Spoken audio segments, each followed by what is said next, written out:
मैं हूँ झांसी फोर्ट के जस्ट सामने। मेरे पीछे देखिए झांसी फोर्ट है और ये बहुत ही बेहतरीन एरिया है। झांसी फोर्ट पता नहीं मैं घूम पाऊँगा नहीं घूम पाऊँगा, मुझे नहीं पता, लेकिन कल मैं खजुराहो जा रहा हूँ। खजुराहो की नई नई चीज़ें आपको ज़रूर दिखाऊँगा। झांसी फोर्ट हम फिर कभी घूम लेंगे। पीछे झांसी फोर्ट है, घूमने का मन तो था लेकिन आज फोर्ट बंद है तो अभी नहीं घूम सकते। लेकिन एक चीज़ मैं आपको दिखाता हूँ यहाँ से। अभी तो रात हो रही है, वरना ये ऊपर से ना पूरा झांसी शहर दिखता था। देखिए नीचे तक का पूरा नज़ारा, पूरा शहर आप यहाँ से देख सकते हैं। अगर दिन में मैं आता तो शायद पूरा शहर में आपको दिखा पाता इस डिस्टेंस से, क्योंकि बहुत ऊंचाई पर है झांसी का किला। देखिए ये इधर किला है और ये ट्रैफिक है पूरा बहुत ऊपर है, काफ़ी ऊपर है ये।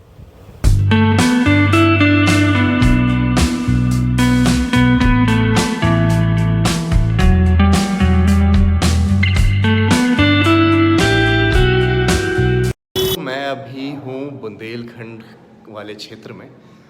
बुंदेले हरबोलों के मुख हमने सुनी कहानी, झांसी वाली रानी। लेकिन ये झांसी नहीं है, चंदेलों की भूमि है। इसका नाम है खजुराहो, एक ऐतिहासिक भूमि जो कि चंदेला डायनेस्टी के द्वारा बनाई गई और ये चंदेला डायनेस्टी की कैपिटल थी। 1950 से लेके 1050 के बीच में इस डायनेस्टी ने सबसे ज़्यादा ग्रो किया अपने एरा में। और इन्होंने बहुत सारे मंदिर बनवाए, बहुत सारे टेम्पल्स का यहाँ पे निर्माण करवाया।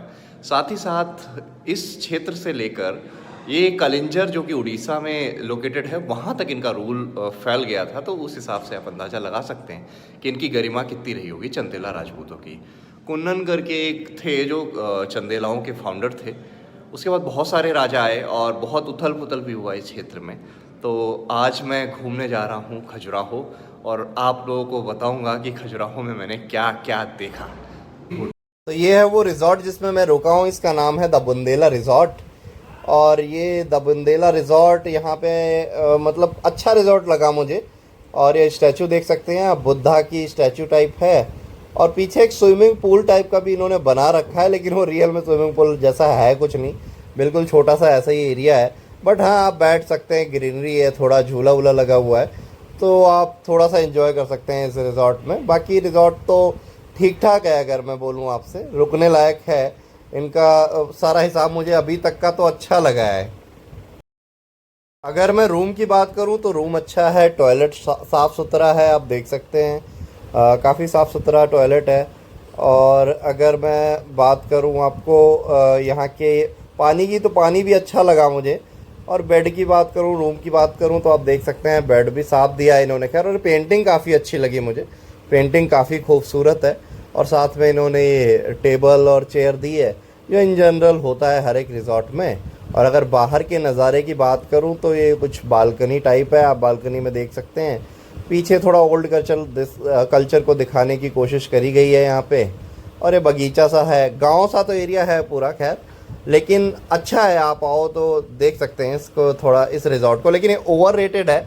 अगर आप उस पर देखोगे ना, मेक माई ट्रिप वगैरह पे, तो इसका जो प्राइस है वो 50,000 के आसपास दिखाता है। लेकिन आकर बुक करोगे तो 7 से 8 हज़ार रुपये में रिसेप्शन वाला दे देता है वो, जस्ट बिकॉज ऑफ यहाँ फॉरेन टूरिस्ट बहुत आते हैं, इसलिए ऑनलाइन ज़्यादा दिखाता है।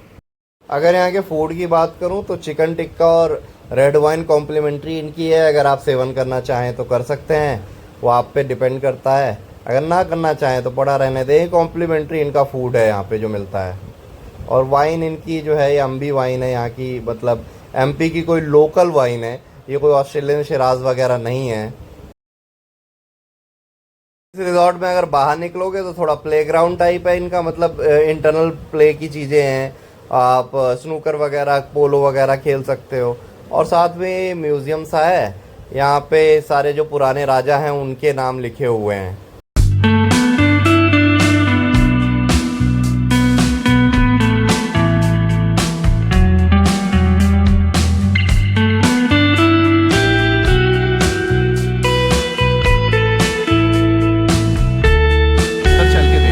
Western group, eastern group, southern group, ऐसे ग्रुप करके मंदिर बनाए गए हैं। असल में क्या है, ये जो खजुराहो टेम्पल्स हैं, चंदेला डायनेस्टी में भिन्न भिन्न रूप में अलग अलग धर्मों को अपनाया या प्रोत्साहन किया। एक तरीके से धर्म क्या, वो पंथ थे एक तरीके से कह सकते हैं।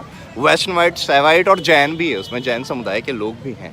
तो कुछ लोग वैष्णव हुए, कुछ जैन हुए, कुछ शिव से हुए, तो इससे जुड़े हुए ये 3 समूह बन गए हैं।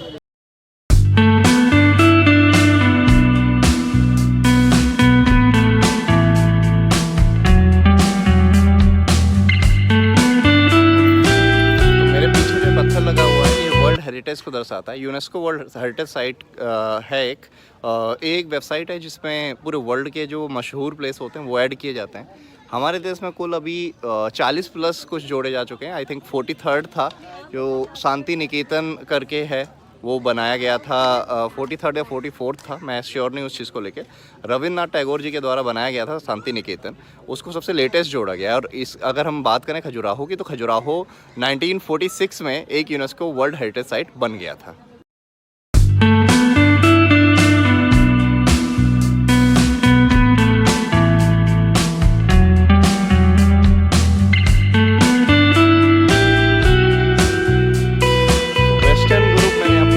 वेस्टर्न ग्रुप जो है वो शिव जी को डेडिकेटेड है, और इसमें ज़्यादातर जो टेंपल हैं वो चंदेला डायनेस्टी के हैं, क्योंकि चंदेला डायनेस्टी ही यहाँ पे सबसे एक्टिव डायनेस्टी थी। और कूनन करके इनके फाउंडर थे, कुछ ऐसा ही नाम था, मैं करेक्ट अगर प्रोनाउंस कर रहा हूँ, कूनन ही था, वो इनके फाउंडर थे। लेकिन उनके बाद में कई सारे राजा ऐसे आए जिनका प्रभाव बहुत ज़्यादा रहा। और चंदेला राजपूत डायनेस्टी थी।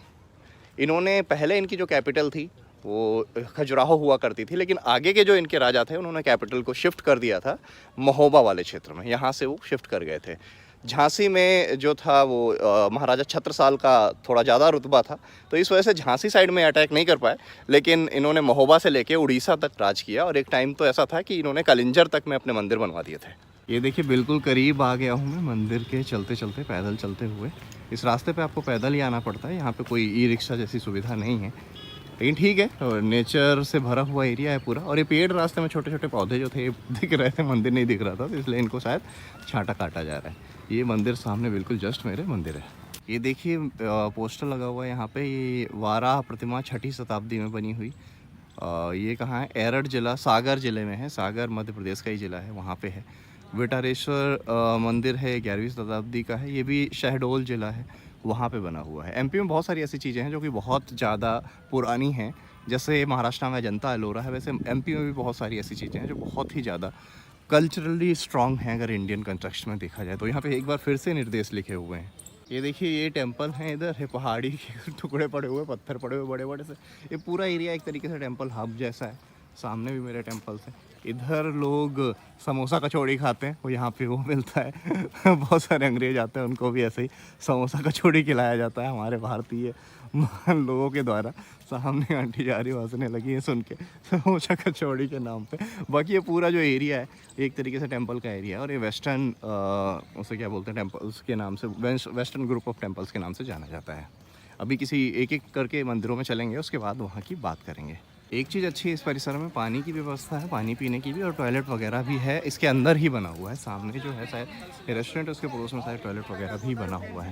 ये देखिए बहुत सारे यहाँ पे लोग हैं, कुछ फॉरेनर्स भी हैं, इंडियंस हैं। इस टेंपल में सबसे पहले जाएंगे। और डिज़ाइन की अगर बात करूँ मैं तो सारा एक जैसा ही लग रहा है। देखिए यहाँ पे लोग अपने जूते चप्पल उतारते हैं, और ये पीछे जो मेरे आप मंदिर देख रहे हैं ये नागर शैली को प्रेजेंट करता है। हिंदुस्तान में जो मंदिर हैं वो 2 तरीके के हैं, एक नागरा और एक द्रविड़ा। दोनों में डिफरेंस क्या होता है, जैसे कि इस मंदिर में आप मेरे पीछे देखिए मल्टीपल टावर्स बने हुए हैं, छोटे छोटे छोटे छोटे ऐसे करके मल्टीपल बने होते हैं। इस शैली को या इस आर्किटेक्ट को नागरा या नागर आर्किटेक्ट के नाम से जाना जाता है, जो कि नॉर्थ इंडिया के टेंपल बेसिकली इसी पे बेस्ड हैं। लेकिन साउथ के जो टेंपल हैं वो द्रविड़ा कल्चर को फॉलो करते हैं। वहाँ एक ही स्तंभ होता है, ऊपर से लेकर नीचे तक एक ही स्तंभ बना होता है, तो वो थोड़ी अलग शैली है, ये थोड़ी अलग शैली है। तो यहाँ के जो मंदिर हैं वो मोस्ट ऑफ द मंदिर जो हैं वो बने हुए हैं नागर स्टाइल में।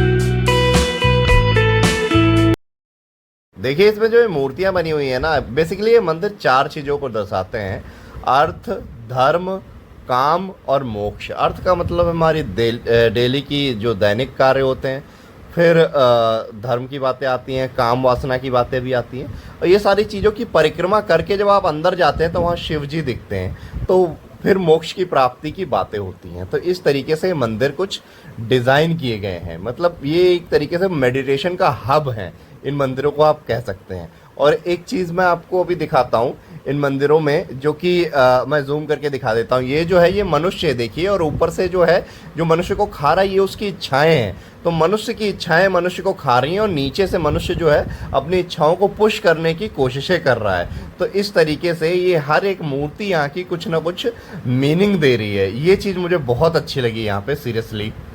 और जो ये मंदिर है फिफ्थ, वैसे थर्ड सेंचुरी से बनना स्टार्ट हो गए थे, बहुत सारे सेवन्थ नाइन्थ सेंचुरी तक बने हैं, लेकिन फिफ्थ से सिक्स के बीच का दौर था, उसमें बहुत सारे जो मशहूर मंदिर हैं वो बनाए गए हैं। और उस टाइम पे बुद्धिज़्म भी बड़े अपने चरम पे था। बुद्धिज़्म में भी जो है बताया गया है कि सारी जो आप मनुष्य की जो समस्याएं हैं उसका जो कारण है वो उसकी इच्छाएं होती हैं। तो यहाँ पे इच्छाओं के बारे में भी, इच्छाएं कैसे मनुष्य को खाती हैं उसके बारे में भी इस चीज़ का वर्णन किया गया है। आप ऊपर देख सकते हैं, ये जो एक सेकेंड में आपको थोड़ा सा वैसे दिखाता हूँ, थोड़ा सा अंधेरा लग रहा है आपको। ये जो है, ये जिसने ऊपर उठा रखा है ऐसा फील हो रहा है आपको, ये महाभारत में जो मत्स्य किंगडम का जो एम्पायर था, मत्स्य किंगडम का किंग था कीचक, उस वही है। और इसको एक अभिशाप मिला था कि तुम्हें हर जगह पे मंदिरों को उठाना पड़ेगा, तो इसने भार उठा रखा है मंदिर का। कुछ ऐसी स्टोरी है इसकी, ये भी स्कल्पचर इसमें एडेड है।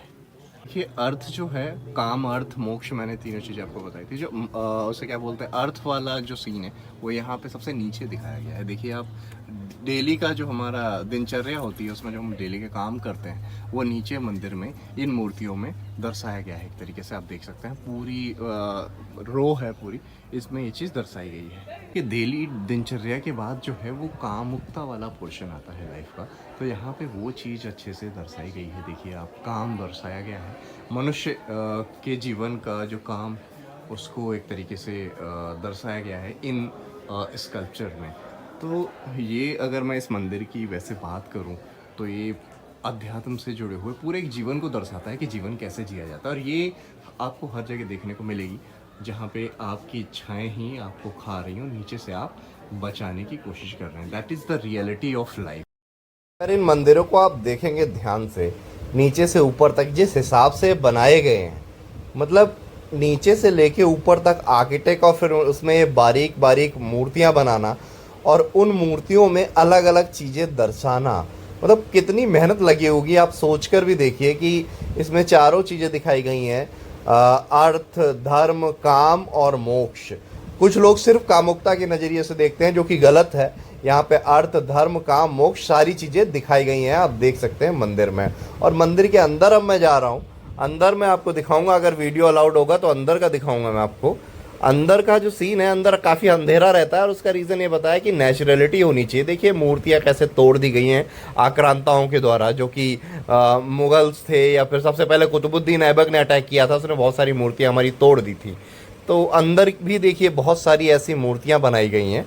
और जब आप मंदिर के अंदर ऐसे एंटर करेंगे तो आपको जो चीज़ दिखेगी, मेन चीज़ जो है वो मैं अभी आपको दिखाने वाला हूँ कुछ ही क्षणों में, और आपको आ जाएगा मज़ा कि देखिए कि कितनी प्राचीन जगह, और उस प्राचीन जगह पे बना हुआ है शिवलिंग। मतलब ये देखिए शिवलिंग है, ये कितना पुराना शिवलिंग स्थापित हुआ है यहाँ पे, आप देख सकते हैं। बिल्कुल नेचुरल टेम्पल है, एकदम अंधेरा है, कुछ दिख नहीं रहा है आपको, आई कैन अंडरस्टैंड। बट अभी मैं कोशिश करूँगा फ्लैश लाइट से आपको भी भोले बाबा के दर्शन कराने के, अगर पॉसिबल हुआ। ये देखिए ये भोले बाबा हैं, शिवलिंग बना हुआ है यहाँ पे, शिवलिंग स्थापित है, और ये बहुत ही प्राचीन शिवलिंग होगा जिस हिसाब से मंदिर का स्ट्रक्चर है, आप देख सकते हैं। और ये जो जगह आप देख पा रहे हैं मंडप के में, ये मंडप है मंदिर का, बेसिकली बीच का जो प्लेस है। यहाँ पे क्या होता था, जब राजा युद्ध पे जाते थे तो उनके लिए दासियाँ उनको खुश करने के लिए नाचती थीं। इसके पीछे रीज़न ये था, यहाँ पे देखिए राजा और रानी बैठते थे। इसका रीज़न ये था कि राजा अपने आप को आइडेंटिफाई करते थे कि काम, धर्म और काम वासना, धर्म, अर्थ सबसे निकलने के बाद अगर मैं लायक हूँ तभी यहाँ जाके अपना सर झुकाऊंगा शिव जी के सामने, अन्यथा मैं उस लायक नहीं हूँ तो नहीं जाऊँगा। यहीं बैठे रहते थे वो लोग। तो मतलब हर तरीके से प्रैक्टिकली परीक्षा देते थे खुद की, उसके बाद वो शिव जी के सामने मत्था टेकते थे। तो ये इस लेवल का मेडिटेशन था उस टाइम पे।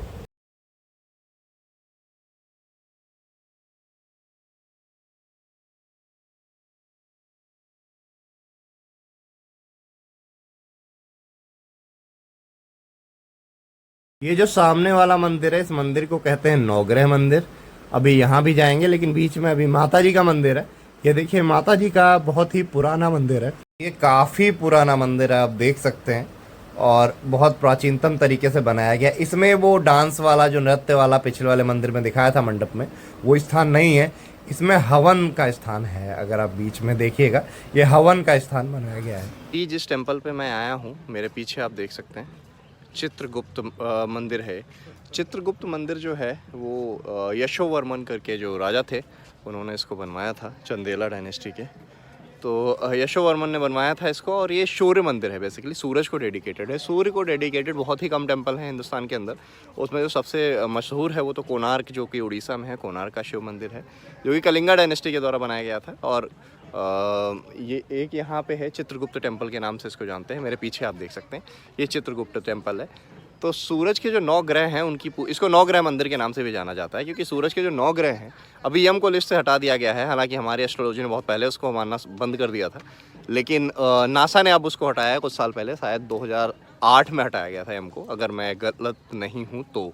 आगे पीछे उसी के अराउंड हटाया गया था।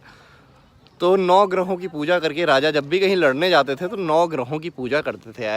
क्योंकि चंदेला डायनेस्टी जो है, ये राजपूत डायनेस्टी है, और सूर्यदेव पे काफ़ी हद तक बिलीफ रहता था राजपूत रूलर का। उसमें से जो सूर्यवंशी रूलर थे उनका ज़्यादा ही बिलीफ रहता था, इसलिए चंदेला डायनेस्टी के लोग सूर्यदेव की पूजा करते थे, 9 ग्रहों की पूजा करते थे किसी भी युद्ध पर जाने से पहले।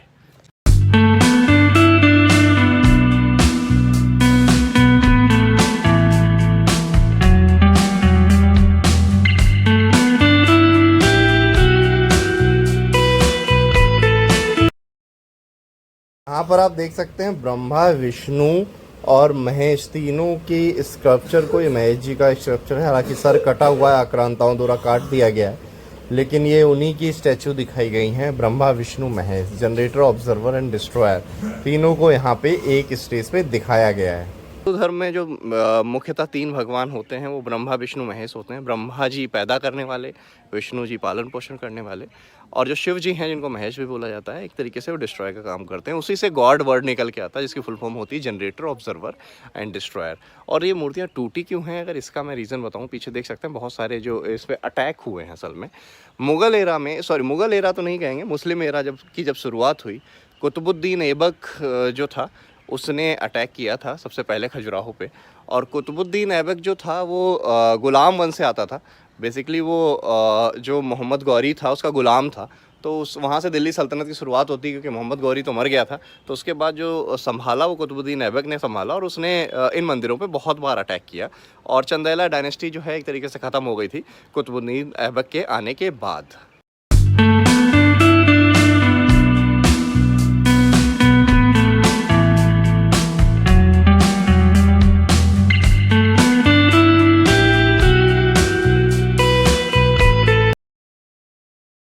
अगला टेम्पल है विश्वनाथ टेम्पल के नाम से। विश्वनाथ के नाम से हमारे देश में एक बहुत ही मशहूर मंदिर है, काशी विश्वनाथ के नाम से, जो कि 12 ज्योतिर्लिंगों में एक है। 12 ज्योतिर्लिंग हैं इंडिया में, और 12 ज्योतिर्लिंग में एक बहुत ही महत्वपूर्ण शिवलिंग जो है वो काशी विश्वनाथ बनारस में पाया जाता है।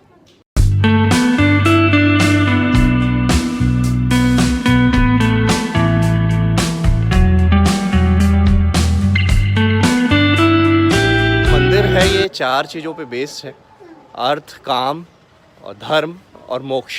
लेकिन हमारे देश में या बहुत तरीके की जाहलियत फैलाई गई, जिसमें इसको सिर्फ एक तरीके से कामुकता के रूप में प्रेजेंट किया गया, जबकि हकीकत नहीं है। ये जीवन का सार है, इसमें सिर्फ कामुकता ही नहीं है, ये जीवन में मोक्ष पाने के तरीके बताए गए हैं। और आपको चारों जो एक तरीके से आप कह सकते हैं पार्ट है, उससे गुजरना पड़ता है।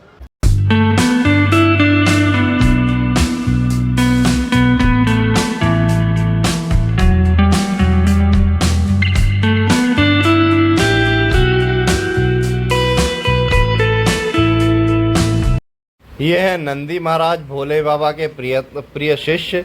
इनके बारे में मान्यता है कि कोई भी मनोकामना मांगने के लिए अगर इनके कान में कुछ कहा जाए तो भोले बाबा तक पहुंचा देते हैं। और आप देख सकते हैं यहाँ पर भी बहुत बुरी तरीके से अटैक किया गया है आक्रांताओं के द्वारा।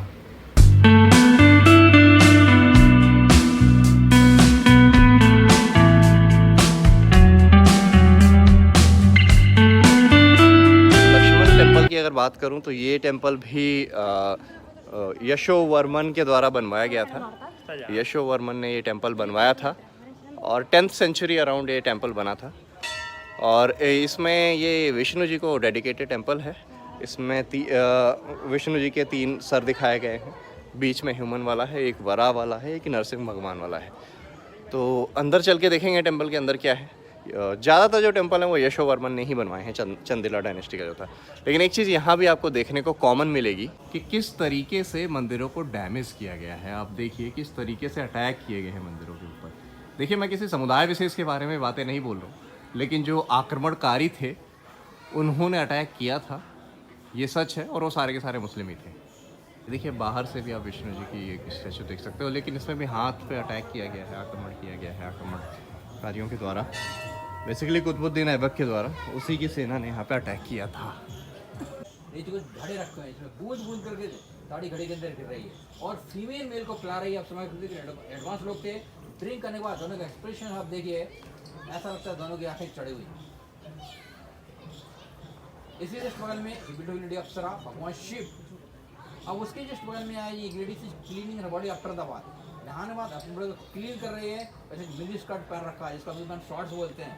लेडी झुकती है, मूव होती है, इसकी वीडियो चैन भी लटकी हुई है, एक अटेंड में टॉवल ले भी खड़ा हुआ है। तो अभी मैं मंदिर परिसर के अंदर जो है कदम रख रहा हूँ। अंदर देखते हैं, चल के अंदर दिखाते हैं आपको।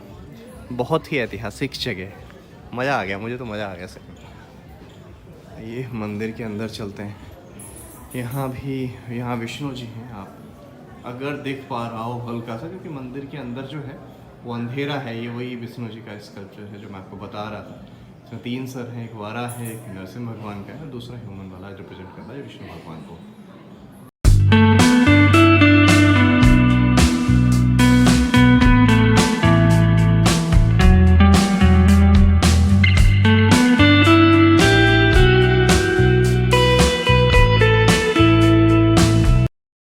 ये मेरे ठीक सामने आप देख सकते हैं विष्णु जी का वराह रूप। वराह टेम्पल है ये, जो कि विष्णु जी का वराह रूप था, उसको पूरी तरीके से डेडिकेटेड है। बहुत ही प्राचीन मंदिर है ये भी।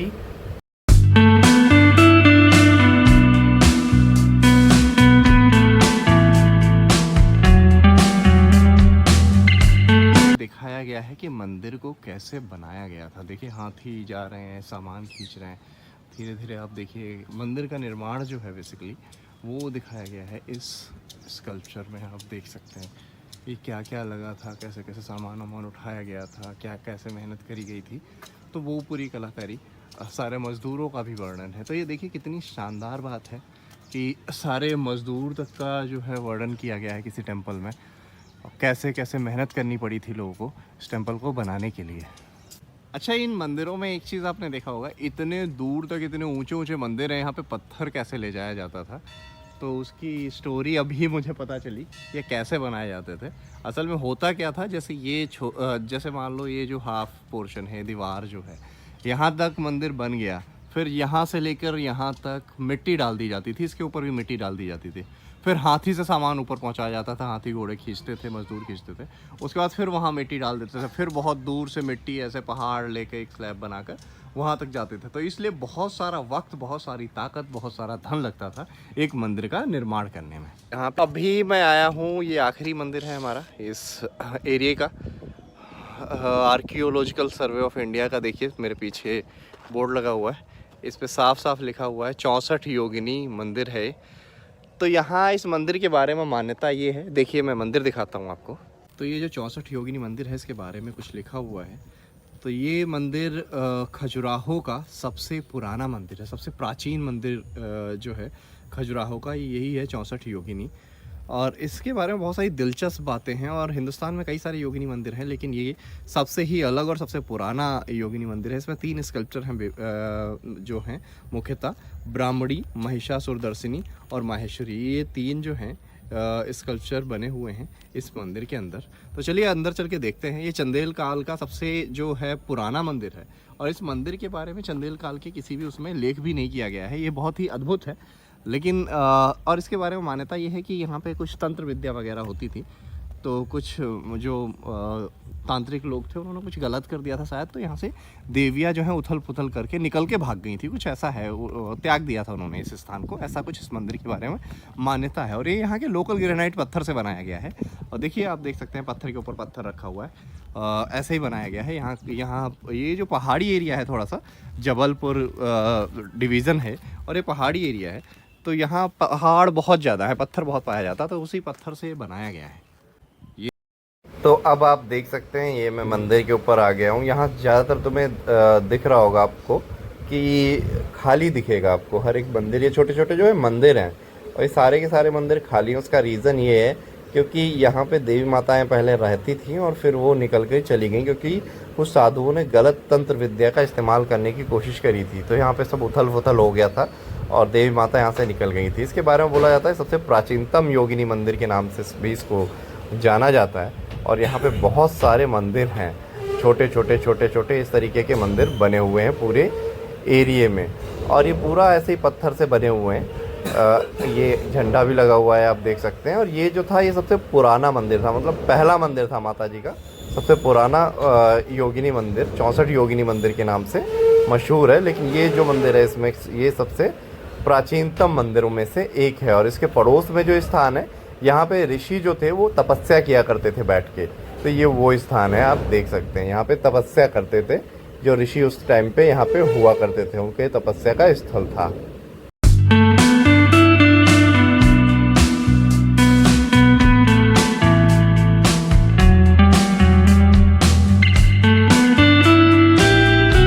ये था पूरा खजुराहो टेम्पल के बारे में।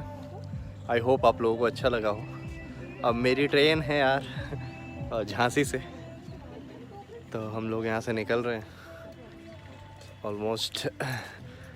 यहाँ पे आने के लिए वैसे आप कभी भी आएँ तो कम से कम एक पूरा दिन निकालें, सुबह से घूमना शुरू करें। मेरे पास इतना टाइम नहीं था तो मैं ज़्यादा टाइम नहीं दे पाया, इसलिए मैं सिर्फ वेस्टर्न साइड घूम पाया, जो वेस्टर्न वाला जो वेस्टर्न टेम्पल्स हैं उनको ही देख पाया।